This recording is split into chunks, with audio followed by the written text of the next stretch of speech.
ආයිබෝවන් අද අපි ටිකක් ගැඹුරින් කතා කරමු මේ පසුගිය අප්‍රේල් මාසයේ ඉඳන් ඉන්දියාවයි පාකිස්තානයයි අතර වේගයෙන් වර්ධනය වෙන උණුසුම ගැන. ඕ මේක ඇත්තටම ටිකක් බරපතල තත්ත්වයක් නේද? ඕ අපිට ලැබිලා තියෙනවා විවිධ වාර්තා, ලිපි ලේඛන වගේ දේවල්. ඉතින් අපි බලමු මේ මූලාශ්‍ර පාවිච්චි කරලා මේකේ ආරක්ෂක, රාජ්‍යතාන්ත්‍රික, ආර්ථික වගේම අර මානුෂීය පැති ගැන ටිකක් විමසලා බලන්න. අරමුණ තමයි මේ සිද්ධිදාමයේ කොයි වගේද කියලා හරියටම තේරුම් ගන්න උත්සාහ කරන එක. මේ හැමදේම ඇත්තටම ඇවිලෙන්නේ අර 2025 අප්‍රේල් 22 වෙනිදා කාශ්මීරයේ පහළගම් වල වුණු ත්‍රස්ත ප්‍රහාරයෙන් පස්සේ. ඕ ඒක තමයි මුල නේද? ඔව්. වාර්තා වෙන විදිහට නම් Hindu වන්දනාකාරයෝ 25ක් විතර. ඒතොර ක්‍රිස්තියානි සංචාරකෙක් දේශීය මුස්ලිම් කෙනෙකුත් එක්ක 27ක් දෙනෙක් මිය ගිහින් කෙනවා. හරිම කනගාටුදායකයි. තුවාල වෙච්ච අයත් විසකඩ වෙඩි කියලායි කියන්නේ. ඉතින් මේක හරිම දරුණු ප්‍රහාරයක්. ඊට පස්සේ මේ ප්‍රහාරයේ වගකීම මුලින්ම අර The Resistance Front කියලා කණ්ඩායමක් බාරගත්තා නේද? ඔව් ඒගොල්ලෝ නෙම කිව්වා. ඒත් ඉන්දියාව කියන්නේ වෙන කතාවක් නේද? ලෂ්කරේ තොයිබා සම්බන්ධයක් ගැන. හරියටම ඉන්දියාව කෙලින්ම කියන්නේ මේක ලෂ්කරේ තොයිබා එකේ වැඩක්. ඒ කියන්නේ පාකිස්තාන සම්බන්ධයක් තියෙනවා කියලා. හැබැයි පාකිස්තානය ඒක ප්‍රතික්ෂේප කරනවා. ඔව් තරයේම ප්‍රතික්ෂේප කරනවා.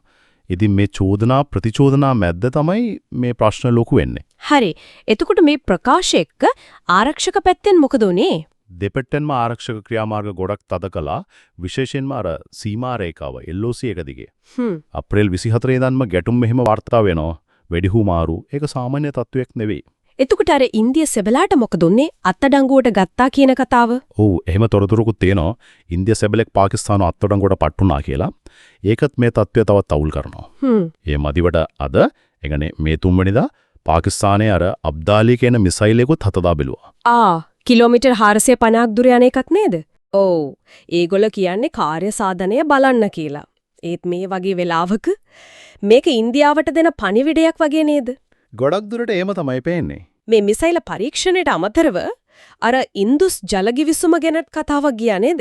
ඉන්දියාවේ අත්හිටුවා කියලා. ඔව් ඒක ඊටාම තීරණාත්මක පියවර. මොකද ඉන්දුස් ගිවිසුම කියන්නේ දශක ගාණක් යුද්ධ තිබ්බ කාලෙත් පැවතුණු එකක් නේද? ඔව් පැවතුණු එකක්. මේක නවත්තනවා කියන්නේ පාකිස්තානයේ විශාල ආර්ථික පීඩනයක් වගේම පැවැත්මටත් තර්ජනයක්. හරියටම. ඒ නිසා තමයි ඒගොල්ලෝ කියලා තියෙන්නේ මේක යුද්ධ ක්‍රියාවක් විදිහට සලකන්න පුළුවන් කියලා. අනතුරු අංගොලා තියෙනවා. වතුර ප්‍රශ්නේ හරිම සංවේදී කාරණයක් නේ කලාපේ. අනිවාර්යයෙන්ම. ඉතින් මේ හමුදාමය තත්වයන් ජල ප්‍රශ්නෙත් එක්ක රාජතාන්ත්‍රික ආර්ථික පැතිවලට කොහොමද බලපෑම් වෙලා තියෙන්නේ? ඒ පැත්තෙනුත් තත්ත්වය දරුණුයි. දෙරටම රාජතාන්ත්‍රිකයෝ නිරපුරා. ආපහු කැඳවුවා? ඔව්. තමන්ගේ අයව ආපහු කැඳවුවා. වෙළඳාම සම්පූර්ණයෙන්ම වගේ නැවතිලා. ඒ කියන්නේ ආනයන අපනයන ඔක්කොම. ඉන්දියාව පාකිස්තානෙන් බඩු ගේන එක නැවට්ටුවා. පාකිස්තානත් ඉන්දියාව එක කිසිම ගනුදෙනුවක් නැහැ කියලා තියන්නේ. අර ගුවන් ගමන් මාර්ගත් වහලා. සම්බන්ධතා හොඳටම paludu වෙලා වගේ. ඔව්. ඊටාම නරකතට හැරිලා තියන්නේ. මේ ඔක්කොම මැද්දේ කාශ්මීරයේ මිනිස්සුන්ට කොහොමද මේ තත්ත්වය බලපාන්නේ? ඒගොල්ලෝ තමයි නේද වැඩියෙන්ම බැටකන්නේ? අනිවාර්යයෙන්ම විශේෂයෙන් පාකිස්තාන පාලිත කාශ්මීරයේ මිනිස්සු හරිම බයෙන් ඉන්නේ කියලා වාර්තා වෙනවා. මොනවද ඒගොල්ලෝ කරන්නේ? අර බංකර් හදනවා කියනවා, කැම බීම බෙහෙත් හෙත්තම එකතු කරනවා. යුද්ධයකට වගේ සූදානම් වෙනවා. ඔව් ඒ වගේ තමයි පේන්නේ. පාකිස්තාන රජයත් රුපියල් බිලියනයක වගේ හදිස්සි අරමුදලක් වෙන් කරලා තියෙනවා මේ පැත්තට. ආගමික පාසල් පවා දවස් 10කට වහලා දැම්ම ආරක්ෂක හේතු කියලා. ඒකෙම පේනවා තත්ත්වය කොච්චර සීරියස්ද කියලා. ජාත්‍යන්තර පැත්තෙන් මොකද වෙන්නේ? කවුද මොනවාද කියන්නේ? ලෝකෙත් මේ දිහා බලාගෙන ඉන්නේ. ඇමරිකාවේ උප ජනාධිපති ජේ.ඩී. වෑන්ස් දෙපැත්තටම කියලා තියෙනවා ටිකක් සංයමයෙන් ඉන්න කියලා. පාකිස්තානට ඉන්දියාව එක්ක සහයෝගයෙන් වැඩ කරද්නත් ඉන්දියාවට මේක ලොකු යුද්ධයක් වෙන්නේ නොදී බලා ගන්නත් අවවාද කරලා. චීනය මොකද කියන්නේ? චීනේ නම් විවෘතවම පාකිස්තානයට සහයෝගය දෙනවා. චීන හමුදා ඒකක ගැනත් පොඩි කටකතා යනවා. එතකොට ඉරානය ඉදිරිපත් වෙලා තිනවා සාම සාකච්ඡාවලට මැදිහත් වෙන්න කැමති කියලා.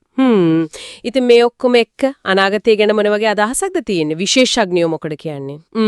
මේ ලැබිලා තියෙන වාර්තා විශ්ලේෂණය අනුව නම් දෙපැත්තෙන්ම පූර්ණ යුද්ධයක් ඕන නෑ වගේ තමයි පෙනුන්නට. ඒ තත්වය තවත් දරුණු වෙන්න පුළුවන්. ඔව් ඒ අවදානම ගොඩක් වැඩි. ඉන්දියා අගමැති මෝදි හමුදාවට අවශ්‍ය ඕන දෙයක් කරන්න බලය දීලා තියෙනවා කියලාත් කියනවා. ඒ කියන්නේ හමුදාවට ෆුල් පවර් ඒ වගේ දෙයක්.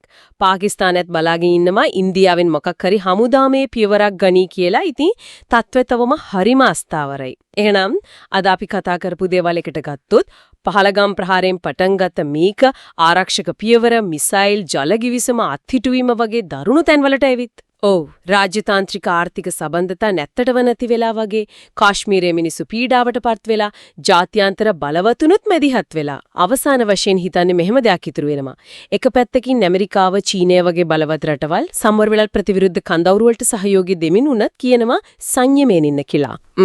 ඒ තනිත් පැත්තෙන් ඉන්දියාවයි පාකිස්තානයේ ගන්න පියවල අර වතුර නවත්තන එක මිසයිලත් හදා බලන එක මේවා තත්ත්වේ තවත් උණුසුම් කරන දේවල් නේද? ඕ ඒක ඇත්ත. ඉතින් ප්‍රශ්නේ තමයි මේ ජාත්‍යන්තර ඉල්ලීම් වලට මේ වගේ උණුසුම් වෙන ක්‍රියාමාර්ග මැද්දේ ඇත්තකනේ බලපෑමක් කරන්න පුළුවන්ද? ඒ නැත්නම් දෙගොල්ලොම යුද්ධයක් ඕනේ නෑ කිව්වට ඒගොල්ලෝ නොදැනුවත්වම තෝරගන්න පාරේ යන්නේ දිහාටමද? ඒක තමයි හිතන්න තියෙන දේ.